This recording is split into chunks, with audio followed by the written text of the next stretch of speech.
Mais Mathieu, écoutons cette vidéo jusqu'à la fin et vous me dites ce que vous en pensez dans la barre des commentaires. Moi également, je vais vous donner mon avis à la fin de la vidéo. Écoutons. Dans les temps anciens, et même pour nous autres qui sommes chrétiens, il était préférable et même recommandable à un homme d'aller épouser une vierge. Parce que l'homme qui épouse la vierge, elle ne connaît pas d'homme. Voilà. Donc comment veux-tu qu'une vierge se plaigne de son homme que ton appareil est trop petit, ou que ton appareil, il est, voilà. je sais pas moi comment, extravagant, ou il est je ne sais comment. Voilà. D'accord?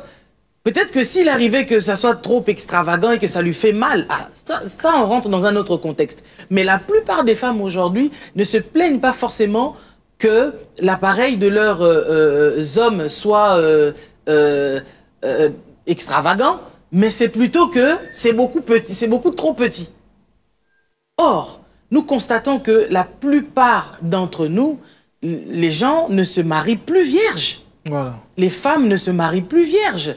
Et si tu as déjà eu plusieurs conquêtes, tu as connu plusieurs types d'appareils, plusieurs dimensions, des Kalachnikov, donne-moi les noms de types d'armes. Des M16, des M16, des bazookas. Des bazookas, papa. Voilà. Bon, dis-moi maintenant, une femme qui a connu un bazooka, et après tu te retrouves avec un pistolet. Un pistolet, un GP. Oui, je sais même pas c'est quoi le GP, mais je suppose que c'est le plus petit. Bon, voilà. maintenant, c'est normal que tu ne vas pas arriver à te retrouver dans ce genre de mariage. Voilà. Et donc, moi, je voudrais aujourd'hui vraiment attirer l'attention chez l'homme d'aller plus chercher une femme qui est vierge, d'accord? Et de l'autre côté aussi de dire à mes sœurs, les femmes, celles qui sont encore vierges, bien évidemment, de se garder tout simplement. Et c'est là où moi je me dis que la Bible n'a pas menti. Ok. La fille qui se préserve. La Bible était en train de nous prévenir. Bien sûr. Que il faut rencontrer ton homme qui est vraiment, que tu sois vraiment sorti de sa cote, et que cet homme-là t'apprend. En fait, pour que tu sois, que tu t'adaptes en fait à cette personne. À cette personne. Oui, parce qu'une femme dont l'appareil génital ne s'est pas adapté à l'homme avec qui elle se met, je t'assure, Saint-Marc, que cette femme-là aura des soucis. Elle sera malheureuse toute sa vie. Parce que toi, tu as connu des bazookas, des ceci, des cela. Tu as eu plusieurs expériences. Une femme, par exemple, qui a connu, je sais pas moi, 30, 50, 100, 200. À moins que Dieu ne te fasse grâce. Mais si tu tombes sur un homme qui n'arrive pas ou qui n'est pas à la hauteur de tous ces bazookas que tu as connus avant, mais tu seras malheureuse. Très tôt déjà, tu es une jeune fille, tu n'as que 17 ans déjà, tu as déjà, je sais pas moi, 17 conquêtes. Mais c'est absurde. En fait, tu ne te rends pas compte qu'aujourd'hui, tu es jeune. Tu t'amuses avec ta jeunesse, tu estimes que tu as le droit de coucher avec tout le monde et n'importe qui. Eh ben, demain, quand tu seras marié, c'est en ce moment-là, maintenant que tu vas commencer à lire l'heure et que tu vas commencer à te poser les vraies questions.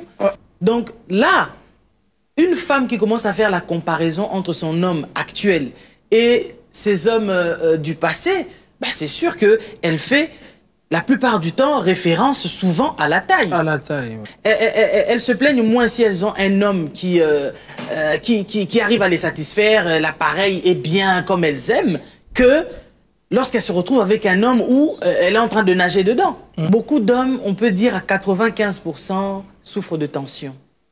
Et quand on souffre de tension, très souvent, on a recours aux médicaments pour stabiliser. Et ces médicaments-là sont les tu-hommes.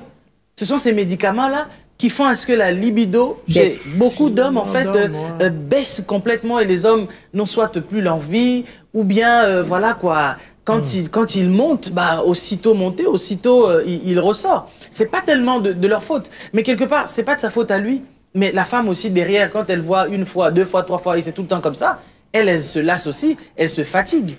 Une femme qui ne se rassasie pas, c'est une femme qui a goûté mieux que son mari. Ah bon? Ah oui, quand tu goûtes mieux que ton mari, tu ne peux pas être rassasié de ton mari. Ces femmes aussi se posent des questions de savoir, quand ils demandent aux hommes d'être performants, est-ce qu'elles sont performantes? Elles font tout pour, parce qu'il y a des hommes qui ont connu beaucoup de femmes, pour exciter un homme comme ça, pour lui pousser vraiment à te prendre comme il faut vraiment lui donner envie. Mais tu ne lui donnes pas envie à la maison, il va à l'extérieur, une minette comme ça qui lui donne autant envie, et beaucoup de femmes ne le savent pas, mais ces hommes-là qui sont nuls à la maison sont des Balthazar à l'extérieur. Moi, je veux vous dire, ça c'est la vérité. Je ne sais pas si vous avez déjà eu des frères et des sœurs qui vous ont parlé de ça, que je n'arrive pas avec ma femme, mais à l'extérieur, chez la Chisa, tout se passe bien. Comment vous pouvez expliquer ces choses? Je pense que ce problème-là est dû aussi au fait que peut-être il y a beaucoup de femmes, elles n'ont pas appris auprès peut-être de leur mère. Hein. Je ne dis pas que c'est la faute de vos mamans ou quoi, mais après peut-être la maman ne savait pas non plus.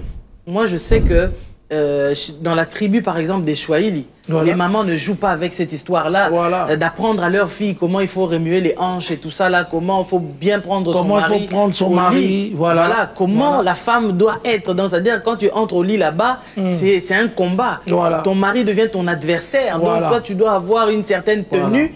Voilà. Et souvent on le dit, hein, que n'importe quelle femme de n'importe quelle tribu au niveau du Congo peut te prendre ton mari, c'est pas un problème. Mais si une femme Swahili te prend ton mari, voilà, tu as des problèmes. Ouais. Donc, du coup, quand tu entends de ce genre de choses, c'est qu'elles ont appris quelque chose que les autres ne savent pas forcément. Alors, moi, j'appellerais aussi aux femmes, comme tu viens de le dire, si vous demandez autant à vos maris, qu'est-ce que vous aussi vous donnez? Mais qu'ils se fassent... Soyez aussi des femmes... Qu'elles fassent des enquêtes.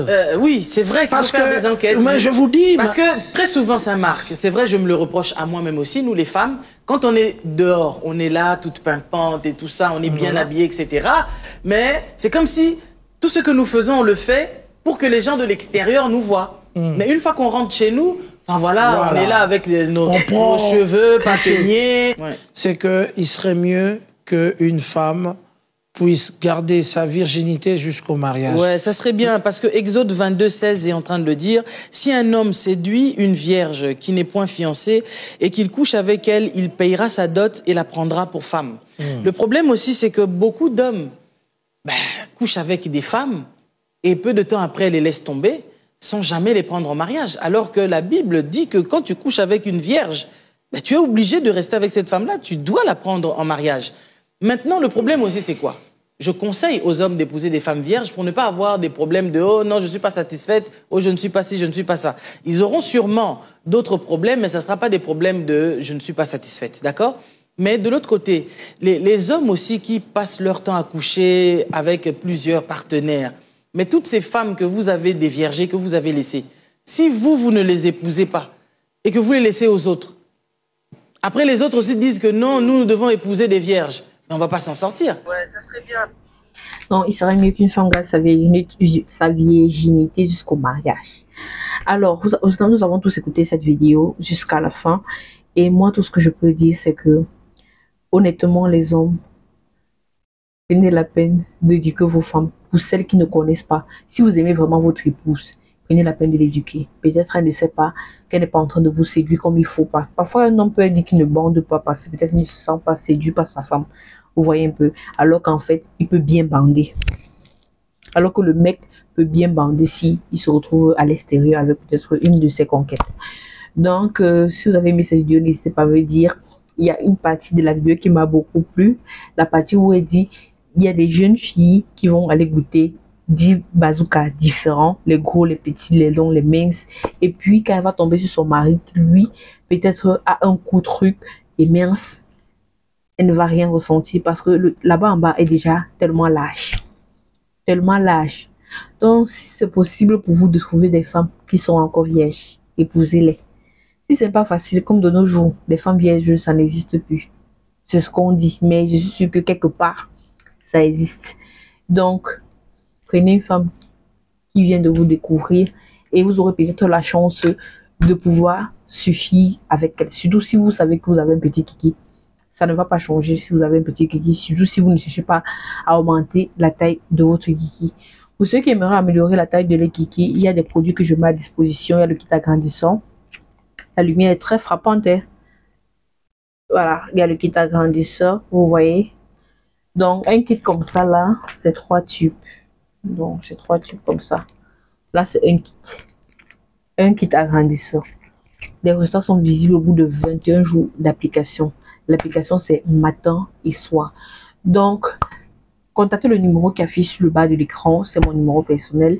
Vous m'écrivez de préférence sur WhatsApp. Parce que si vous appelez, je ne vais pas prendre l'appel. Donc, de préférence, les gars, écrivez-moi sur WhatsApp. Je vais prendre. On se dit à la prochaine pour une nouvelle vidéo. N'hésitez pas à vous abonner, liker, commenter, partager massivement cette vidéo. Et on se dit à la prochaine pour une nouvelle vidéo.